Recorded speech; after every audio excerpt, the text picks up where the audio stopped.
think the environmental stuff is really important. I think also the war on women is really important, and I think there's ways to show what happens to women leaders. What so there's something maybe percolating in there. What about you?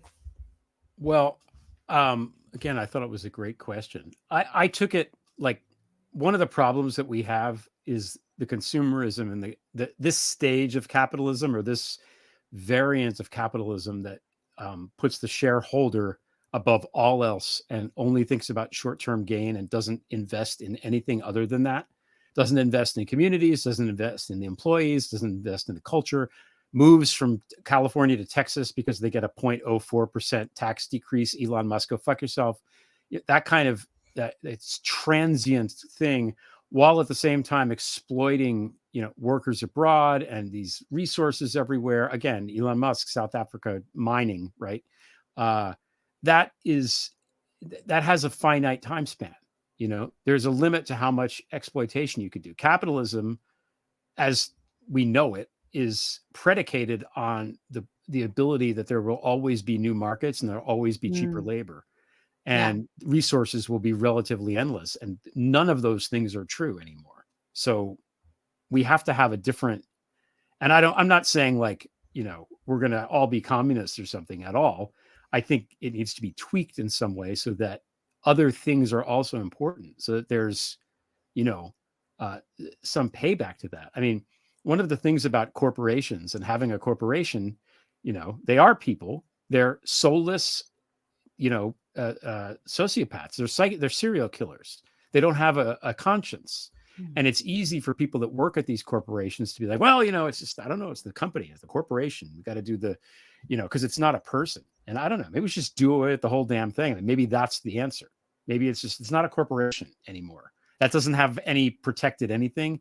It's just, this is the 5/8 and you and I are running it. It's just us, and that's what it is. And everybody's like that. And it's just, I don't know. Just I don't spitballing know. A gig off the top of my economy? head.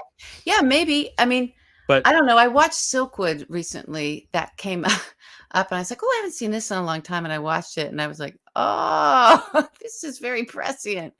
Um, so yeah, I don't know. This I is don't know. I don't know. the future that is not that no one was prepared for. Um, so And literally the billionaires of the planet are trying to leave the planet.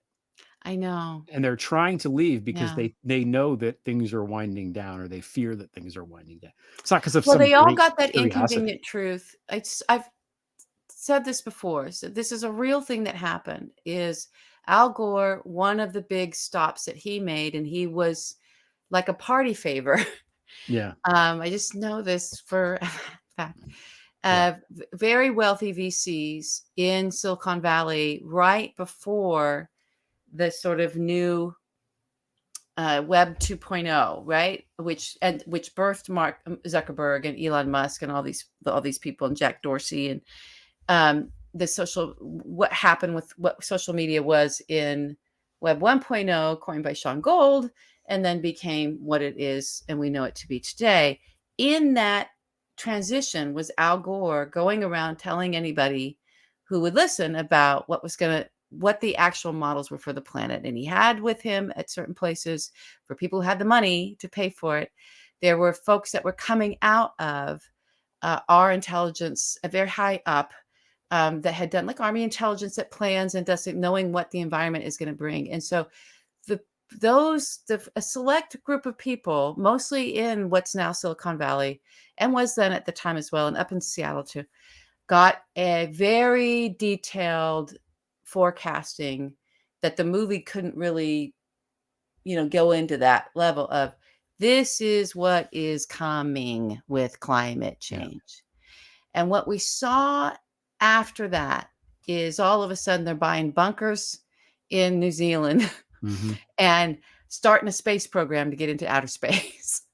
So, and starting weird surveillance tech stuff, right? For people and tracking people and being able, and that China used for the Uyghurs, right? So to create the camps. So, because large groups of people are going to be moving and migrating due to devastating climate change and the effects in certain areas, and maps are going to be redrawn. So I don't know how much of that has been always in the background, Greg, of what we're watching, this powerful consolidation of forces to just push democracy off the map.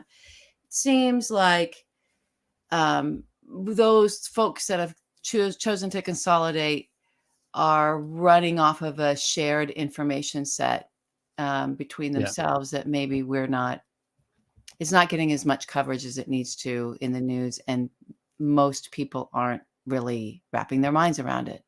Again, this sort of failure to wrap our minds around it, the potency of denial. It's potent. Yeah. It's, one of the things about climate change is that it was 80 degrees today. It's like November 6th.